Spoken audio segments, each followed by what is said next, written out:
Sinabihan na sinungaling daw kami ni Sunny Trillanes. O ngayon, sino ang sinungaling? O, ngayon ako magtatanong sa mga kakamping. O, ngayon ako magtatanong sa mga kakamping. Sabi nyo, sinungaling kami ni Sunny Trillanes, di ba? Inaaway nyo kami ni Sunny Trillanes. Inaaway nyo si Sunny Trillanes. O ngayon, magkakaalaman na tayo. Kasi, you will understand everything kung bakit nagagalit ang isang Sunny Trillanes kay Leni Robredo. Oo, ngayon mo malalaman. Ay nako, ngayon mo maiintindihan kung bakit nagagalit ang isang Sunny Trillanes. Bakit siya nanamlay kay Leni Robredo. Diba? O ngayon nyo malalaman to. O, sino ngayon ang taksil? Sino ngayon ang walang iya sa bayan? Sino ngayon ang totoo na tumatarantado sa mga Pilipino? Malalaman nyo ngayon yan. Seryoso. Diba? O, binabakbakan kami ng mga kakamping. Sinasabihan pare-parehas kami ng ano. Samantalang tama yung pinaglalaban namin. Diba? Tama yung ating nilalaban sa Pilipinas. Hindi tayo nagtatraidor sa sarili nating bayan. O, ano masasabi ng mga promoter na artista kay Leni? Bakit ganito ang nangyayari? O, may malalaman kayo dito. O, may malalaman at may malalaman kayo. O, di ba? Malalaman nyo na yung totoo. Malalaman nyo na. Hindi pwede yung ganyan. Ako mga kababayan ko, iiwas tayo sa mga ganun tao. Nako, benta ang laban. Alam mo, buti na lang talaga nanalo at ipinanalo ng Pilipino si Pangulong Bongbong Marcos. Kung nagkataon mga kababayan ko, walang pinagkaiba to sa mga Duterte kung nanalo si Leni Robredo. Wala na akong pakialam kung banatan ako ni Attorney Enzo dito. Basta ako, sasabihin ko, Attorney Enzo Recto. Kapatid, Manong, Manoy, pasensya ka na Manoy. Talagang lumamang ako ngayon. Kasi ito, napatunayan na. Ito, malalaman nyo. Sige, gusto nyo na bang umpisahan natin mga kababayan ko? Gusto nyo na bang umpisahan natin? Wala namang problema kung umpisahan na natin to kasi panonoorin nyo lang to dito. Game na ba tayo? Mga kapatid, sorry mga kakamping pero ayaw ko talaga kay Leni. Ako rin, nadismaya ako kay Mayor Leni. Imbis na matuwa ako, hindi ako natuwa eh. Nadismaya ako sa kulay ni Leni Robredo. Lumutang yung pagiging berde. No mga kababayan. Ay oho. Game na tayo? Game na ba? Press 1 mga kababayan habang nilalike nyo to tapos sinishare nyo yung live natin ngayon. Mga kapatid. Sige, press 1. Para wala na tayong pag-usapan. Press 1 nyo na to mga kababayan ko. Habang kayo ay habang tayo ay habang tayo ay nag-aantay. Press 1 lang. Ito magandang banatan to kasi this is a very important and also an informative content na dapat ninyong malaman. No? Informative. Bukod sa pagiging informative nito, hindi basta-basta. Mga kababayan, dekalibre, dekalidad. Yung ating bagsak dito. Kaya matatakot ho yung mga kakamping ngayon kasi mag-isip-isip na ho kayo. Mapapaisip na ho kayo mga kakamping. Sa totoo lang. Mapapaisip na ho yung mga dapat pong mag-isip. Kasi this is the first time na sasabihin ko ho to sa inyo at mahirap na hong ulitin mga kababayan ko. No? Tama ho ba? Magtatawag tayong tropa.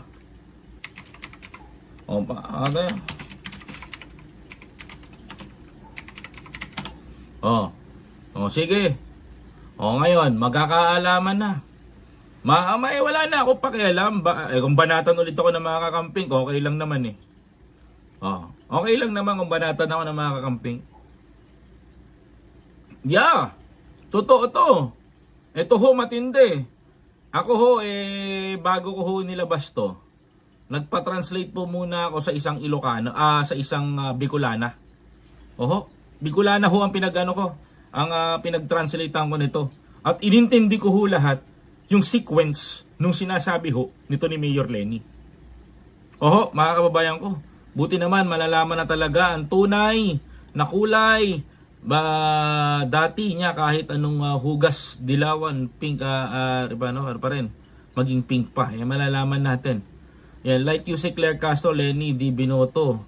Dati, buti, ninanalo. Doble kara pala. Yun na nga, malalaman nyo nga dito eh. Tayo hindi ho tayo naninira because this is a factual. Meron ho tayong ebidensya. Pag merong ebidensya, meron ho tayong pinaglalaban. Okay? Mga kababayan, okay, naintindihan nyo ho? Meron ho tayong ebidensya and this is a factual. O, narinig nyo na ho sa akin yan, personally, para mas maintindihan nyo pa ho, mga kababayan ko. Yung nasa thumbnail ko ho, totoo ho yan, mga kababayan. So eto, pag-usapan na natin ito, mga kababayan ko. Umpisa na natin, mga kapatid. Para naman maganda-ganda, di ba, Ma'am Maritel T, mga kababayan ko. Totoo ba yung nalaman natin ngayon dito sa social media na meron pong, mga kababayan ko ha, meron pong isang dating vice governor na lumapit kay Leni Robredo at humingi ng basbas mula kay Leni kung tutuloy na ba sila sa mga Duterte. Ayan na, putsaka. Ito po matindi, mga kababayan ko. Sa makatuwid, meron hong isang dating vice governor, mga kababayan ko, na lumapit at nagpaalam kay Leni Robredo na lumipat sa bakod ni Sara Duterte. At magugulat ho kayo sa sagot ni Leni Robredo dito sa dating vice governor ng Bicol. Aba, mga kababayan, kung itong si Mayor Leni talagang gustong panagutin ang mga magnanakaw, mga kababayan, hindi hahayaan ni Leni Robredo na mapunta ang mga kakamping sa mga Duterte. Ito po yung mga kababayan ko, may naratibo na ho ito. Yan po kaya po pala nagkakaroon ho sila ng picture ng DDS at kakamping, magsasama, magjo-join force. Tatanungin ko ho kayong mga kakamping na nanonood ho sa akin, na naging subscriber ko ho, papayag ho ba kayo, mga kababayan ko? Hindi ho to chismis, mga kababayan ko ha. Ito ho ay pawang katotohanan at wala hong kalokohan. Sapagkat mga kababayan, inyo hong matutunghayan dito sa video na to kung ano ang sinabi nitong vice governor. Aray ko, mga kababayan, aray mo. Diyos ko, ano ba to, mga kababayan ko? Ito ho mga kababayan ko medyo kumalma ho kayo at maghunos tili kayo sapagkat mga kababayan, hindi ho ito basta-basta, mga kapatid. Gusto nyo na ho bang mapakinggan, mga kababayan ko? Di ba? Kaya pala for the next president, ingat po tayo. Ayan, tama. Mag-ingat po kayo sa mga susunod. Maglabas ka ng pruweba. Ba't mo ko uutusan maglabas ng pruweba samantalang nakikinig ka lang naman sa akin? Maghunos tili ka at pakinggan mo yung mga dapat mong malaman. Kung nasasaktan ho kayo, mga kababayan ko, kayo hong mga kakamping, mga kababayan ko, maghunos tili ho kayo. Sapagkat hindi ko ho sinisira ang imahe ng inyong Leni Robredo. Sapagkat siya ho ang sumira ng pagkatao niya, mga kababayan ko, sa punto na ito. At tiyak ko naman na hindi ho nagsisinungaling itong dating vice governor.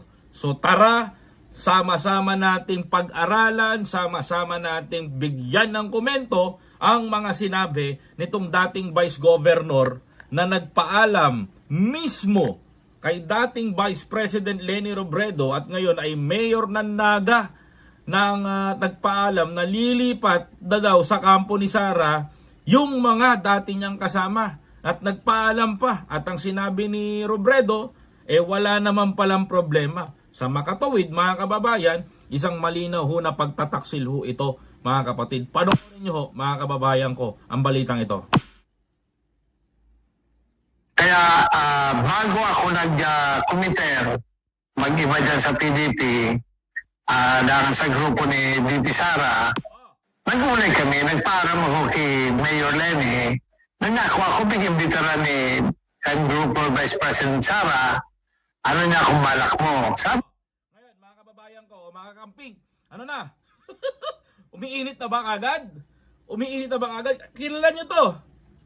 dating Vice Governor ng Bicol Region, mga kababayan, na ngayon, lumipat ng bakod sa PDP laban. Kung saan, sa kampo ni Sara Duterte. Mga kababayan, maliwanag na lumipat to, mga kapatid. Maliwanag. At maliwanag ho na maliwanag ang sinabi niya, nagpaalam siya kay Mayor Leni Robredo dahil hindi nga tatakbo si Leni Robredo bilang presidente ng Pilipinas. At ang desisyon ni Leni ay mag-mayor sa Naga. Ngayon, mga kababayan ko, ngayon, sinabi ho ng dating Vice Governor na ito na siya ho ay lilipat na. Siya ho ay lilipat na sa kampo ng mga Duterte. Makinig kayo. Sa kampo ng mga Duterte. At nagpaalam siya kay Mayor Leni Robredo. At ang sagot niya, mga kababayan ko, ito ho ang sagot ni Mayor Leni Robredo na tanggap ni Vice Governor. Yan, nagkaulay na si Vice President Sara. Okay man na. Nagkausap naman daw sila ni Vice President Sara. Okay naman daw. Okay man na mag-iba ko. Okay lang daw na mag-iba siya. Ayon kay dating Vice President Leni Robredo. Dahil okay lang naman daw at nag-usap sila. Sagot, mga kakamping. Bakit ganito? Francisco Mata. Ako, pinatranslate ko yan. Naintindihan ko yung sinasabi ni dating Vice Governor. Bakit, ang tanong, bakit hinahayaan ni Leni Robredo na lumipad ng kampo ang mga pambato kay Sara Duterte?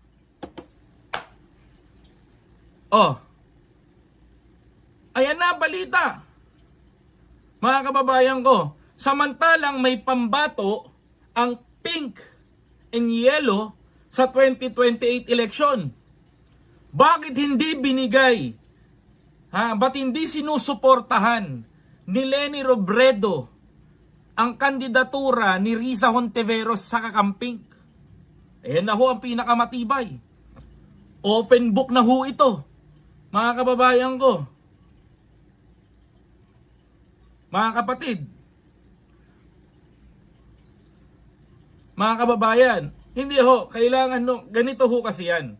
Para malaman nyo ho, mga kababayan ko, para mas maintindihan nyo ho, itong dating Vice Governor, malakas ho ang impluensya nito sa Bicol Region.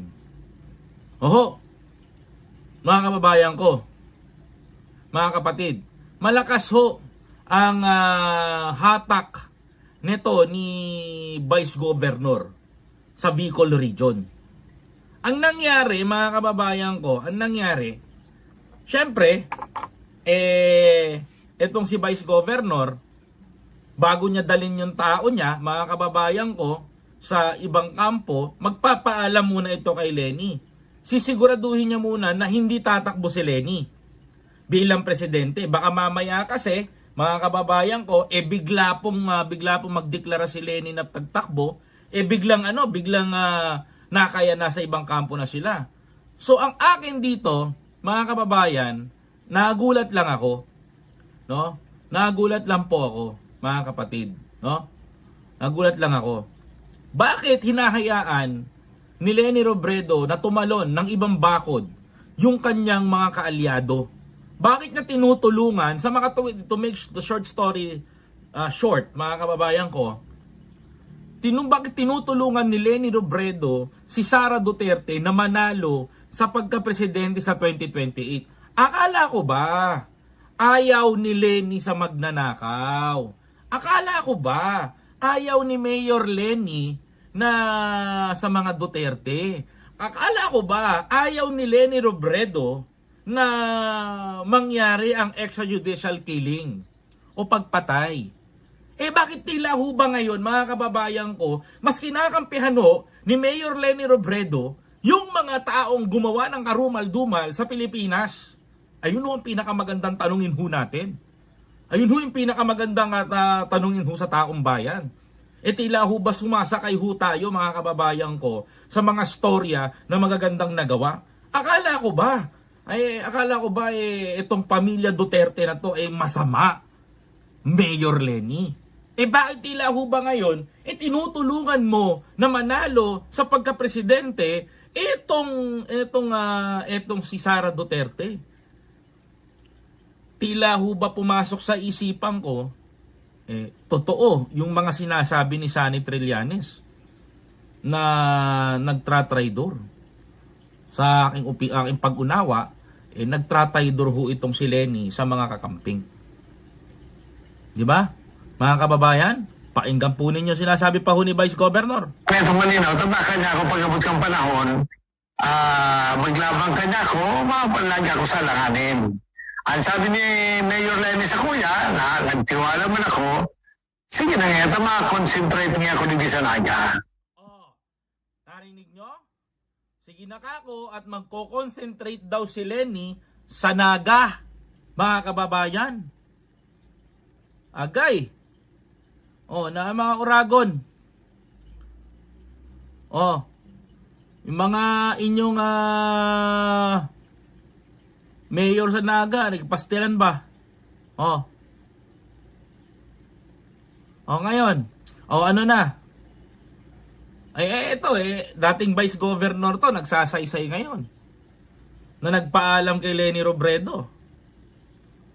Nalilipat ng bakod. Akala ko ba, ang pagkakaalam ko, yung mga kakamping galit sa mga Duterte dahil sa ginagawa nilang panggigipit kay Lenny noon. Akala ko ba galit ang mga kakamping sa extrajudicial killing? Akala ko ba, bakit kayong kinakampihan nung inyong puong nasa Naga? Ba't kinakampihan ng inyong puong nasa Naga itong mga mamamatay tao? So totoo yung sinasabi ni Sunny na si Sara Duterte at si Leni Robredo ay magkaibigan. At kung nanalo itong si Leni Robredo, hindi niya pananagutin talaga si Digong sa kanyang kasalanan. Hahayaan na lang ang pagnanakaw. Sa makatuwid, literal mga kababayan ko, that the former Vice President Leni Robredo is a puppet. Tama si Secretary Gadon. Bobo. Di ba? Traidor pala. Yun na nga. Siguraduhin mo muna, boss, wag mo na si Randy. Dahil naninira, ito na nga, pakinggan mo sinasabi, ho. So malinaw muna, kaya maninig man ang samuyang konsensya. Kaya ngunyan niya kami kay Vice President Sara. So sa PDP, although si Vice President Sara dahil pamanyaw mayo pa man sa PDP, pero PDP kaya, siya definitely, si Vice President Sara na narahon pagka-presidente. Patay. Si Vice Governor dumulog kay Lenny. Nagpaalam kay Lenny na lilipat sa kampo ni Sara. Ano nangyari?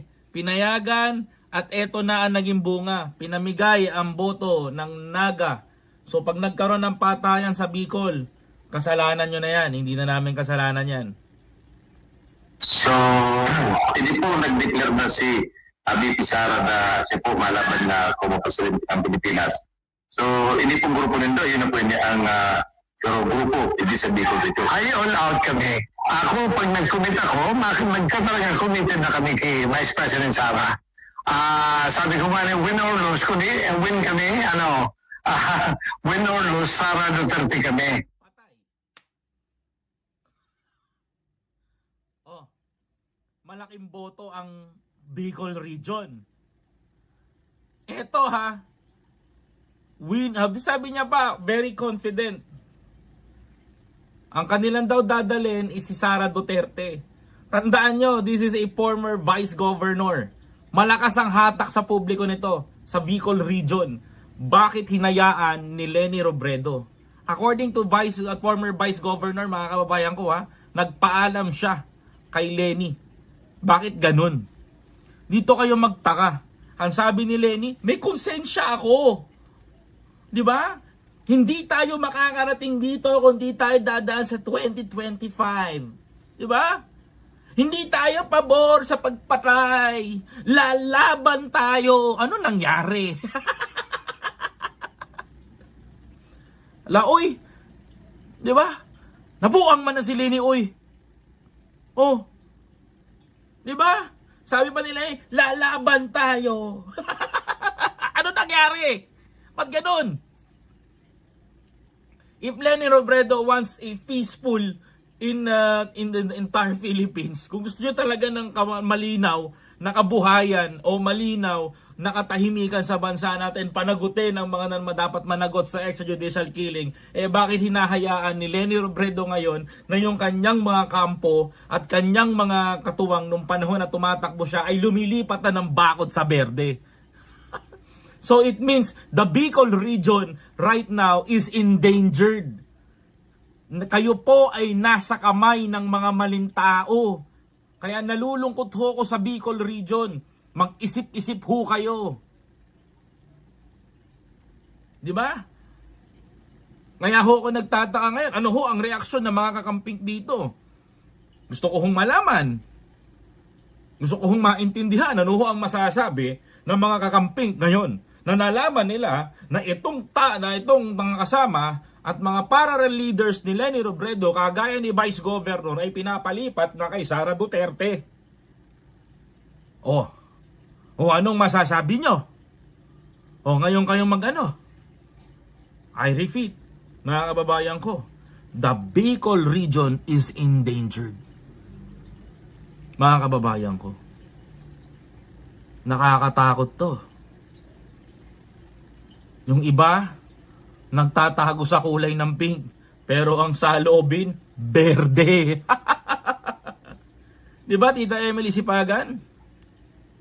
Yeah, it's alarming. Nakakatakot, mga kababayan ko. Totoo po yun, Tita Emily. Di ba? Imagine ninyo, malawak itong koneksyon nitong tao na to. This is a former vice governor ng Bicol. Nakakatakot yan. At ang nakakatakot dito, na dapat nating ibisto, bakit si Lenny pinayagan itong mga dating mga parallel leaders o itong mga malalaking grupo na lumipat kay Sara? Anong ibig sabihin nito? Mayor Lenny. Diba? Tuloy. Pero gawin kami. Ano ba, aranggot? Ano na talaga ba kami kay Sara? Sana respetuhin man po nito ang desisyon ni. Sana daw respetuhin daw natin ang desisyon nila kung lumipat daw sila sa bakod ni Sara Duterte. Igwa kaming naaraman, igwa kaming nahihiling, na baka na ipanindo nahihiling dan. Ako po sa halipot ng panahon na nag-ulay-ulay kami ni Vice President Sara, sa ilang taon o buwan daw sila nagkasama ni Vice President Sara, very sincere na tao si Vice President Sara. I like her. Kaya sabi ko, I think she will give a good leadership sa tuyang nasyon. Yun ang araw kayo ng leadership. sabi niya magkakaroon daw si Sara Duterte ng magandang pamumuno sa buong bansa, sa nasyon. Kay Puwanta. May karisma, pero may porsa, may isog, may panindugan.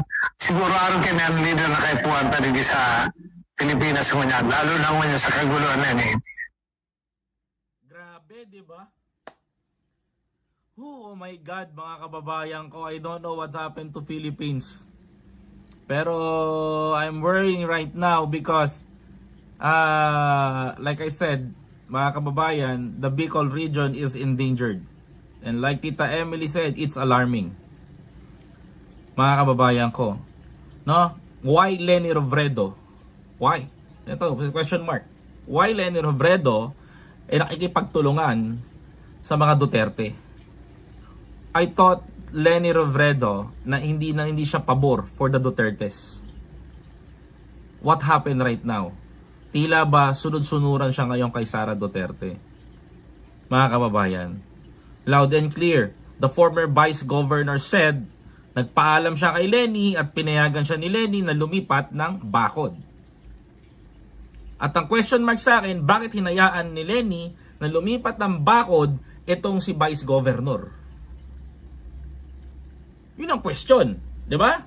So it means mga kababayan, para ho sa akin, based on my own opinion, pinayagan ni Leni Robredo ito na si dating Vice Governor na lumipat sa PDP laban para suportahan si Lenny. It means sinusuportahan ni Leni Robredo ang kandidatura ni Sara Duterte sa pagka-presidente. Ay, ako. Kuya, paspisting yawa ka, Leni. No? O, ngayon, nalalaman ng tao yan. Di ba? Mga kapatid, ayan o. Nalalaman ng tao yan. Hindi ho ito biro. Hindi ho ito joke. Ito ho ay may ebidensya at hindi ho fake news, mga kababayan. Also, this is a not AI. Talagang statement niya yan. Mga kababayan ko. Kung totoo man yan, totoo po ito. Jin Sabado. Malamang malaki talaga ang kapalit niyan. Correct. Mga kababayan ko. Hindi, doon pa lang mga kababayan ko eh. Yung mga kakamping gustong panagutin si Sara Duterte tungkol sa confidential fund. Impeachment, buksan ng kanyang nirarally ng mga kakamping yan. Mga kababayan ko, nirarally ng mga kakamping yan. Gustong panagutin sa Trillion March, yung mga dapat managot, i-impeach yung dapat i-impeach, gaya ng laban ng mga kakamping. Eh bakit ngayon? Yung leader ng kakamping, na si Lenny na nagsabing lalaban tayo. E tila ba bumabaliktad ngayon? Mga kababayan ko. Uy, mabubuhay ba si Lutang? Di ba? May pasabi-sabi ka pa, lalaban tayo. Di natin matatagos ang 2028 kundi tayo dadaan sa 2025. O mga kakamping? Pinakara kayo, 'di ba? Pinasakay kayo. So lahat ng iyan ay totoo. Hindi fake news. Based on the video, mga kababayan ko, it's clear that the former Vice Governor said, nagpaalam ako kay Leni Robredo, pinayagan ako na lumipat ng PDP laban para sumuporta kay Sara Duterte. The biggest and the saddest part, mga kababayan ko, why Leni Robredo na pinayagan niya ang kanyang pinakamalaking grupo na lumipat sa kampo ng mga Duterte at hindi niya ibinigay sa laban ni Risa Hontiveros sa pagka-presidente. Yan ang pinakamalaking question mark doon, mga kababayan. Diba? Yan ang pinakamalaking question mark doon. Hindi na ito usapin ng, mga kababayan ko, hindi na po ito usapin ng kung sino to, sino siya, sino si ganito. Ang usapin dito, bakit hindi mo tulungan ang sarili mong kampo, Leni Robredo? Di ba? Lalaban tayo. Di tayo makakarating ng 2025 kundi tayo dadaan sa 2028 kundi tayo dadaan sa 2025. O inutumo lang ang mga kabataan, ibibisto ka namin ngayon. Diba? Time! Please don't forget to follow, like, comment, share, and subscribe.